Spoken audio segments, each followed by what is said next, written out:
சென்னை வாழ் மக்களின் பழனியாக திகழ்வதுதான் வடபழனி ஆண்டவர் திருக்கோவில். 21ஆம் நூற்றாண்டில் பிரம்மாண்ட திருத்தலமாக உள்ள வடபழனி ஆண்டவர் கோயில் 150 ஆண்டுகளுக்கு முன்பு உருவாக காரணமாக இருந்தவர் சாலி கிராமத்தில் வசித்து வந்த அண்ணாசாமி நாயக்கர் தான். பெற்றோர் அவரை வியாக்கிரபுரீஸ்வரர் கோயிலில் அருகில் குடியிருந்த சாம்பசிவம் பிள்ளை என்னும் தமிழ் அறிஞர் ஒருவரிடம் அனுப்பி கல்வி கற்க ஏற்பாடு செய்தனர். ஆனால் அவருக்கு படிப்பில் நாட்டம் செல்லவில்லை. நாளடைவில் பள்ளிக்கு செல்வதையும் நிறுத்தி கொண்டார். இறைவன் மீதுள்ள பற்று மற்றும் அவருக்கு பெருகிக் கொண்டே சென்றது. அந்த சமயத்தில் திடீரென தீவிர வயிற்றுவலி நோயால் மிகவும் துன்புற்று இருந்தார். ஆயினும் மனம் தளராமல் மருந்துகளை உட்கொண்டு வந்தார். ஆனால் எந்த மருந்தும் வயிற்று வலியை சரி செய்யவில்லை. தன் வலியை ஒருவரால் தான் தீர்க்க முடியும், அவரே முருகன் என்று முடிவு செய்து 3 கிருத்திகைக்கு திருப்போரூர் முருகன் கோவிலுக்கு செல்ல முடிவு செய்தார். முதல் கிருத்திகைக்கு சென்று முருகனை வழிபட்டு திரும்பினார். அடுத்த கிருத்திகைக்கு திருப்போரூர் செல்ல புறப்பட்ட போது பெருமழை பெய்து இடையிலுள்ள ஆற்றில் வெள்ளம் மிகுந்து நடந்து செல்ல முடியாத நிலை ஏற்பட்டு விட்டது. படகில் சென்றவர்களும் வெள்ளம் கண்டு திரும்பி விட்டனர். ஆனால் அண்ணாசாமி நாயக்கர் மட்டும் மனம் சிறிதும் தளராமல் வெள்ளத்தை நீந்தி கடந்து சென்று திருப்போரூர் சென்று வழிபட்டு திரும்பினார். ஊர் மக்கள் அவர் பக்தியை கண்டு வியந்து புகழ்ந்தனர். திருப்போரூர் சென்று தொழுதும் வயிற்று வலி தீர்வதாக இல்லை என்றாலும் 3வது முறையும் அண்ணாசாமியார் திருப்போரூர் சென்று முருகனை பணிந்து வழிபட்டார். வழிபாட்டை முடித்துக் கொண்டு அசதியில் வந்தவர் கண்ணுப்பேட்டையில் அமைந்துள்ள சிதம்பர சுவாமிகள் சன்னதியின் எதிரில் இரவு படுத்துக் கொண்டார். அப்போது கனவில் ஒரு பெரியவர் தோன்றி, உன் வீட்டிலேயே முருகன் குடியிருக்கிற பொழுது அங்கேயே நீ முருகனை வழிபட்டு மகிழலாமே என்று கூற உறக்கத்திலிருந்து எழுந்து முருகனை தொழுது வீடு வந்து சேர்ந்தார். வீடு திரும்பியதும் மகிழ்ச்சியான செய்தியை வீட்டில் உள்ளவர்களுக்கு அறிவித்து அன்று முதல் தம் வீட்டிலேயே காலை மாலை 2 வேளைகளிலும் முருகனை நினைத்து வழிபாடு செய்து வந்தார். அந்த சமயத்தில் பழனியிலிருந்து வந்த சாது முன்னர் கூறியபடி திருத்தணி செல்ல வேண்டும் என்கிற விருப்பமும் அங்கு சென்று ஏதேனும் காணிக்கை செலுத்தினால்தான் தம் நோய் தீரும் என்ற கருத்தும் பெரிதாக இருந்தது அண்ணாசாமி நாயக்கருக்கு. முருகனை வழிபடும் போது அவரை பற்றி பாடி மகிழ வேண்டும் என்கிற விருப்பமும் அண்ணாசாமி நாயக்கருக்கு இருந்தது.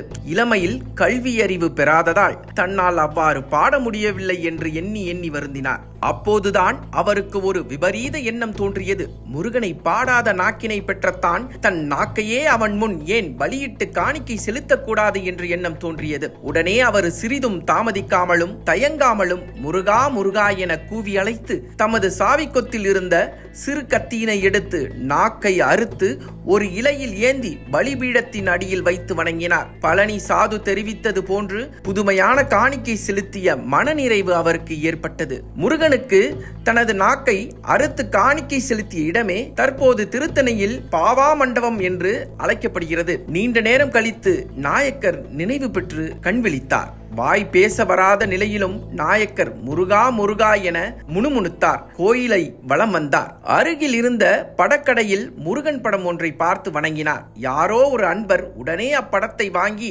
அவருக்கு அன்பளிப்பாக வழங்கினார். அண்ணாசாமியார் தமக்கு அம்முருகன் படம் கிடைத்ததும் பெரும் மகிழ்ச்சி அடைந்தார். திருத்தணி வழிபாட்டை முடித்துக் கொண்டு மறுநாள் அவர் சென்னை வந்து சேர்ந்தார். திருத்தணியில் இருந்து கொண்டு வந்த படத்தை தமது வீட்டில் வைத்து வழிபாடு செய்து கொண்டு வந்த நாயக்கருக்கு அதற்கு பின் வயிற்று வலி ஏற்படவே இல்லை. சில நாட்களில் அவர் நாக்கும் வளர்ந்து விட்டது. அதன் பின் பழனிக்கு பாத யாத்திரை சென்ற அண்ணாசாமி நாயக்கர் தண்டாயுதபாணியை வழிபட்டு வரும்பொழுது ஓர் கடையில் இருந்த தண்டாயுதபாணி புகைப்படத்தை பார்த்து கொண்டு அங்கேயே நின்று விட்டார். அப்படத்தை விலக்கி வாங்கிக் கொள்வதற்கு அவர் கையில் பொருள் ஏதும் இல்லை. ஆயினும் அவர் அதனை பெற வேண்டும் என்று பெரிதும் விரும்பினார். அன்றிரவு அந்த படத்தை நாயக்கர் அவர்களிடம் தரும்படி கடைக்காரர் கனவிலும் அதை பெற்றுக்கொள்ளும்படி நாயக்கர் கனவிலும் ஆண்டவர் அருள் புரிந்தார். மறுநாள் நாயக்கரை கண்டதும் கடைக்காரர் படத்திற்கு பூமாலை தரித்து மிகவும் அன்புடன் நாயக்கர் அவர்களிடம் தாமே வந்து அந்த படத்தை கொடுத்து வணங்கி மகிழ்ந்தார். அந்த படத்தை பெரும் செல்வமாக மதித்து போற்றிய நாயக்கர் சென்னைக்கு எடுத்து வந்து தமது குறிமேடையில் அதனை வைத்து பழனி ஆண்டவர் திருக்கோயிலாக மாற்றினார். சிறிய கீற்று கொட்டாய் ஒன்று போட்டு தம் குடும்பத்தை வேறு இடத்திற்கு இடம்பெயர்த்தார். தாம் குடும்பத்தினரிடமிருந்து விலகி துறவு நெறி மேற்கொண்டு காவி உடை அணிந்து ஆண்டவர் சன்னதியிலேயே இருக்க தொடங்கினார். குறி கேட்க வரும் அன்பர்கள் கொடுக்கும் காணிக்கையை ஆண்டவருக்கு வழிபாடு செய்ய உபயோகித்துக் கொண்டார். அன்று முதல் நாயக்கருக்கு அண்ணாசாமி தம்பிரான் என்ற பெயரும் வழங்கப்பட்டது. 1863ஆம் ஆண்டு சஷ்டியின் போது ஒரு வெள்ளிக்கிழமை அன்று முதலில் ரத்தினசாமி செட்டியார் அண்ணாசாமி தம்பிரான் அவர்களை கண்டார். ரத்தினசாமி செட்டியாரின் அன்பையும் ஆர்வத்தையும் அறிந்த அண்ணாசாமி தம்பிரான் தமக்கு பின் இவ்வழிபாட்டை தொடர்ந்து செய்யக்கூடியவர் என அறிந்து ரத்தினசாமி செட்டியாரை அன்புடன் அருகில் அழைத்து, நீர் இங்கேயே இருந்து ஆண்டவருக்கு தொண்டு செய்ய இயலுமா என்று கேட்டார். ரத்தினசாமியார் இதனை எதிர்பார்க்கவே இல்லை. மிகவும் தயங்கி, அடியேன் குடும்பத்தவன் ஆயிற்றே, என்னால் எங்கனம் இயலும் ஏதேனும் இயன்ற தொண்டுகளை மட்டும் தான் செய்து வருவேன் என்று பணிவுடன் தெரிவித்தார். அதை கேட்டு தம்பிரான் இக்கீற்று கொட்டாயை மாற்றி இங்கு பழனி ஆண்டவருக்கு ஒரு சிறிய கோயில் கட்ட வேண்டும் என்று உள்ளம் விரும்புகிறது, தாங்கள் ஏதேனும் இதற்கு உதவி செய்ய இயலுமா என்று கேட்டார். உடனே செட்டியார், அப்படியே செய்யலாம், தங்கள் விருப்பம் போலவே அன்பர்களுக்கு இக்கருத்து உள்ளது, தாங்களே வாய் திறந்து பணிந்த பின்னர் அதனை நிறைவேற்றுவதில் என்ன தடை? கோவில் திருப்பணிகளை உரிய ஏற்பாடுகள் செய்யலாம். தாங்கள் இசைவு தெரிவித்தால் பழனி ஆண்டவர் சிலை ஒன்றை அழகுற அமைத்து கோவில் நிறுவி கும்பாபிஷேகம் விரைவில் செய்து விடலாம் என்று மிகவும் பேராதரவுடன் தெரிவித்தார். அண்ணாசாமி தம்பிரான், ஆண்டவன் பணிக்கு எம்முடைய இசைவு எதற்கு? தங்கள் உள்ளத்தில் தோன்றியபடியே திருப்பணிக்கு ஏற்பாடு செய்யுங்கள் என்று சொல்லி செட்டியாருக்கு திருநீர் கொடுத்து அனுப்பிவிட்டார்.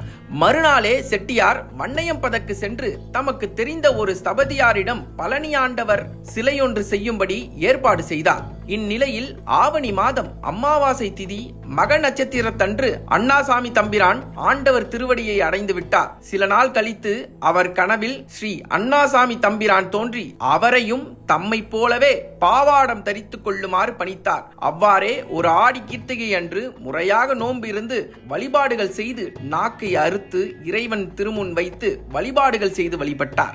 அன்றே அவர் காவி உடையும் அணிந்து துறவியானார். மக்கள் அவரையும் தம்பிரான் என்று அன்புடன் அழைக்கத் தொடங்கினர். அடுத்த கிருத்திகை முதல் ரத்தினசாமி தம்பிரானும் குறி சொல்லும் மகிமையை பெற்றார்.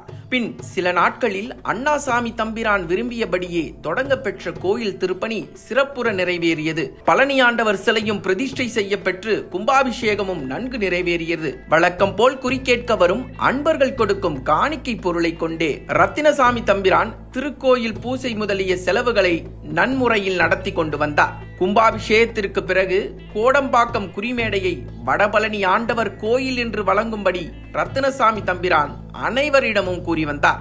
நாளடைவில் வடபழனி கோயிலின் புகழ் சென்னை நகர் முழுவதும் பரவத் தொடங்கியது. அவருக்கு பின்னர் சென்னை சைதாப்பேட்டையை சேர்ந்த பாக்கியலிங்க தம்பிரான் என்பவர் ரத்தினசாமி தம்பிரானின் அன்புக்குரிய சீடராக அமைந்தார். அவரும் தம் குருவின் திருவுள்ள குறிப்பிற்கேற்ப முறைப்படி நோன்பு விருந்து, காவி உடை அணிந்து வழிபாடுகள் நடத்தி நாக்கை அறிந்து இறைவன் முன் படைத்து பாவாடம் தரித்து கொண்டார். தம் குடும்பத்தில் தமக்குரிய சொத்தின் பங்கை கேட்டு பெற்று பழனியாண்டவர் கோயில் பணிகளுக்கே அதை பயன்படுத்தினார். தம் குருவின் திருவுள்ளம் மகிழும்படி கோயில் பூசைகளை முறையாக நடத்தி வந்தார். இவருக்கும் இறைவன் அருளால் குறி சொல்லும் ஆற்றல் உண்டாகிவிட்டது.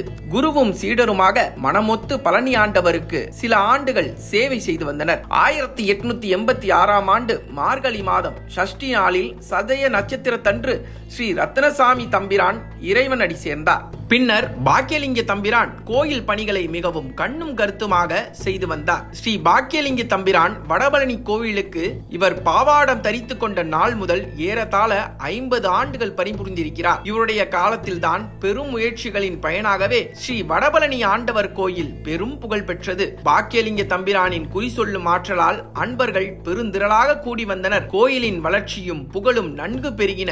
இந்நிலையில் 1930ஆம் ஆண்டு புரட்டாசி திங்கள் தசமி திதி கூடிய பூச நட்சத்திரத்தன்று ஸ்ரீ பாக்கியலிங்க தம்பிரான் பழனி ஆண்டவர் திருவடியை அடைந்தார். அவருடைய உடலும் அவருக்கு முன்னிருந்த தம்பிரான்களின் சமாதிக்கு அருகில் உரிய முறையில் பூசை முதலிய சிறப்புகளுடன் சமாதி வைக்கப்பட்டது. இம்மூவருடைய சமாதி பூசையும் வழிபாடுகளும் தொடர்ந்து நடந்து வருகின்றன. இம்மூவரின் சமாதிகளும் வடபழனி ஆண்டவர் கோயிலிலிருந்து சிறிது தூரத்தில் வைக்கப்பட்டுள்ளது. ஸ்ரீ பாக்கியலிங்க தம்பிரானுக்கு பின்னர் அவர்கள் முறையை பின்பற்றி குறி சொல்பவர்கள் ஒருவரும் அமையவில்லை. காலப்போக்கில் வடபழனி ஆலயத்தின் சிறப்பு உலகம் முழுவதும் உள்ள பக்தர்களிடம் பெரும் வரவேற்பை பெற்றது. மேலும் முருகனுக்கு சிறப்பு வாய்ந்த நாட்களில் மக்கள் கூட்டம் இக்கோவிலில் வெகுவாக காணப்படும். மேலும் 3 சித்தர்களால் உருவாக்கப்பட்ட முருகஸ்தலம் என்பதால் மிகவும் சக்தி வாய்ந்ததாக கருதப்படுகிறது. 3 சித்தர்களின் சமாதியை வழிபட்ட பிறகுதான் முருகனையே வழிபட வேண்டும் என்ற சம்பிரதாயமும் இங்கு பின்பற்றப்பட்டு வருகிறது. வடபழனி கோயிலுக்கு ஆயிரக்கணக்கான மக்கள் கூட்டம் வாரந்தோறும் வருடந்தோறும் வந்து கொண்டே இருக்கின்றன. முருகன் புகழ் ஓங்கிக் கொண்டே இருக்கிறது.